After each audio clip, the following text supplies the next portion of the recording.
angka perolehan suara real count pasangan calon presiden dan calon wakil presiden di Pilpres 2024 di web KPU terus bergerak.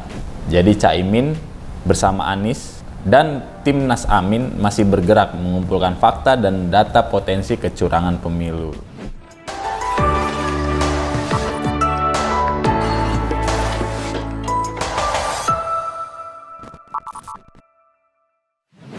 Hai Sobat Negeriku, kembali lagi di reactionjpnn.com.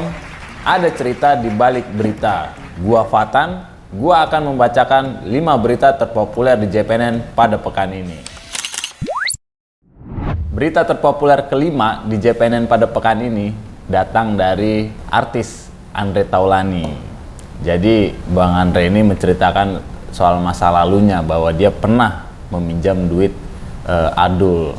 Nah ceritanya Andre Taulany ini pada tahun 2009 dia mengaku tidak punya duit untuk persalinan anaknya si Kenzi.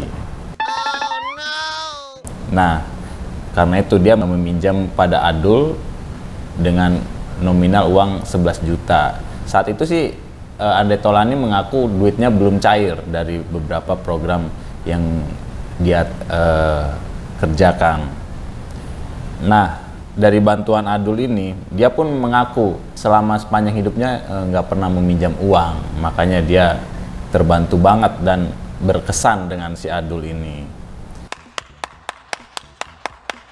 Nah, di berita ini juga banyak ya ada warganet atau netizen yang mengomentari.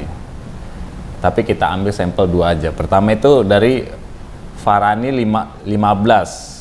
Dia bilang, ternyata artis terkenal dan banyak job kayak Andre bisa juga kere ya, kirain duitnya berlimpah. Lalu komentar kedua itu ada dari Oda Ding Ding. Adul itu terkenal baik sama teman-temannya, dia juga sehati sama Komeng, sering ngumpul bareng, walau udah menurun popularitasnya tetap baik. Ya itu dia berita terpopuler kelima. Nah lanjut, berita terpopuler keempat itu berjudul curigai penghentian rekapitulasi setara Institut ungkit omongan Jokowi soal PSI. Nah jadi setara Institut ini menyoroti soal sikap KPU menghentikan rekapitulasi suara pemilu 2024 di kecamatan. Jadi setara Institut ini tidak sendiri, dia ada beberapa organisasi masyarakat yang tergabung dalam koalisi masyarakat sipil kawal pemilu, salah satunya Setara Institut ini. Nah, Direktur Eksekutif Setara Institut Halili Hasan mengatakan sejak 18 Februari 2024 yang lalu, KPU di beberapa kabupaten kota menghentikan pleno terbuka rekapitulasi suara secara manual di tingkat kecamatan. Dia menyebutkan pleno terbuka diinstruksikan oleh KPU untuk dijadwalkan ulang. Pada saat yang sama, Bawaslu menyarankan agar si rekap KPU RI dihentikan. Nah, Setara Institut juga menuduh bahwa penghentian rekapitulasi ini dibaliknya ini dibajak oleh rejim Jokowi. Itu menurut si Halili, Direktur Setara Institut tadi. Emang apa sih nggak boleh? Dia menganggap bahwa penghitungan suara ini mau direkayasa sedemikian rupa sesuai 3 keinginan Jokowi yang sudah banyak beredar di publik. Pertama itu untuk memenangkan paslon Prabowo Gibran, kedua meloloskan PSI ke parlemen, ketiga untuk menggerus suara PDI Perjuangan. Nah begitu. A few moments later. Nah di berita ini juga ada yang memberikan komentar dari netizen.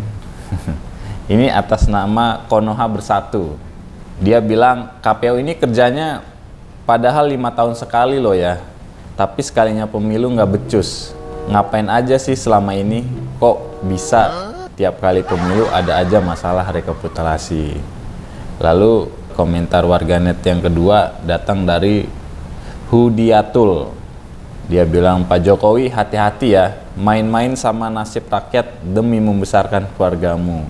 Allah nggak tidur loh ya Pak, bye-bye karma Pak. Aduh kenapa sih bawa-bawa Allah kesini.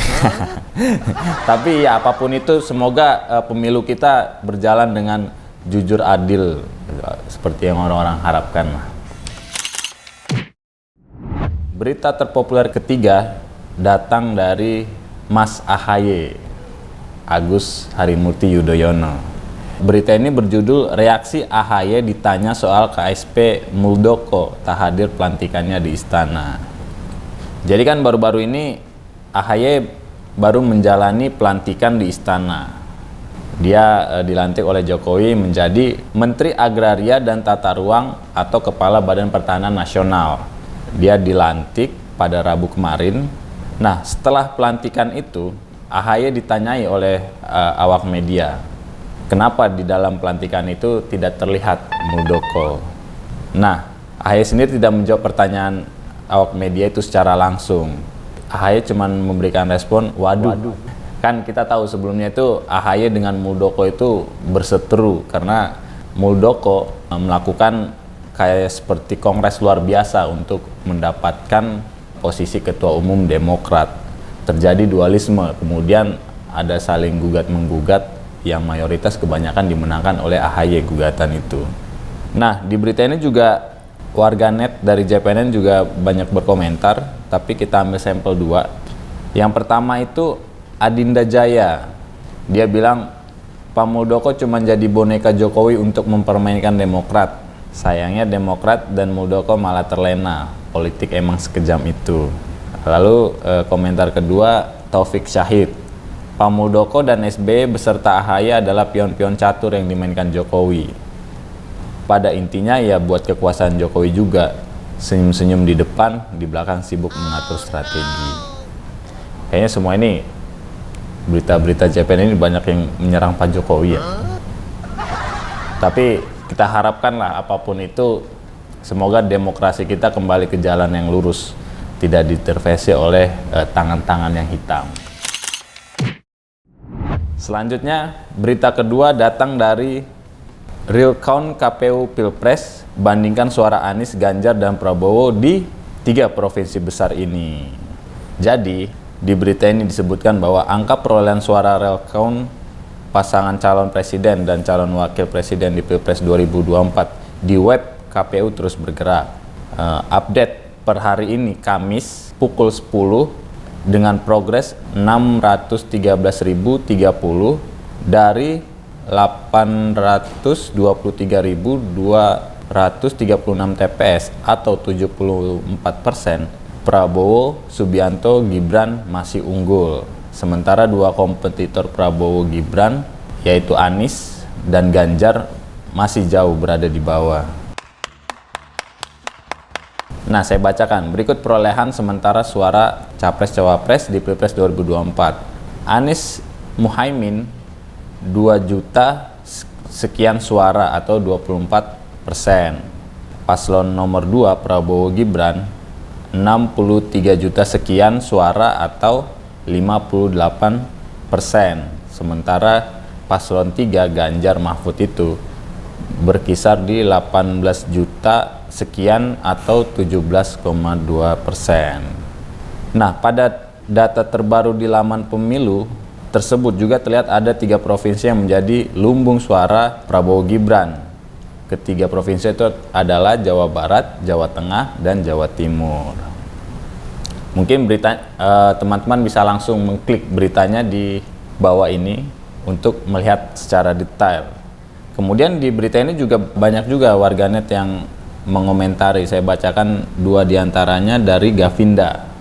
Dia bilang, terserah deh siapa presidennya. Aku udah capek lihat drama di TV dan di YouTube.